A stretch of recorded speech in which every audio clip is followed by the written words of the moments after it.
ለኻዲመ ለቤት ሰራተኛ ኃላፊነት ለሰጠው ሰራተኛ እዝነትን ያስተምሩናል።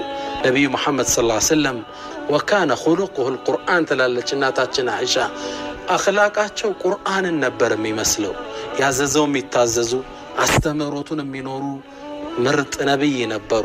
ولذا يقول أنس بن مالك من إلال خدمت النبي صلى الله عليه وسلم 10 سنين 10 ዓመት መልእክተኛውን خدمኳቸው አገልጋይ ሆኛቸው ነበር ለ10 ዓመት። በዚህ 10 ዓመት ውስጥ ይላል አንድ ነገር አዘውኝ ሳልሰራው ለምን ያልሰራው አለም ደግሞ የሆነ ነገር አትስራው ብለውኝ ሰርቸው ለምን ሰራው ብለውኝ አያውቁ። ሱብሃንአላህ ጉድ ነው፣ ይገርማል። 10 ዓመት እንዴት ከቤት አገልጋይ ጋር ትጋጭ? እንዴት አኽላቅ ነበራቸው። ወሊዳ ዩሲ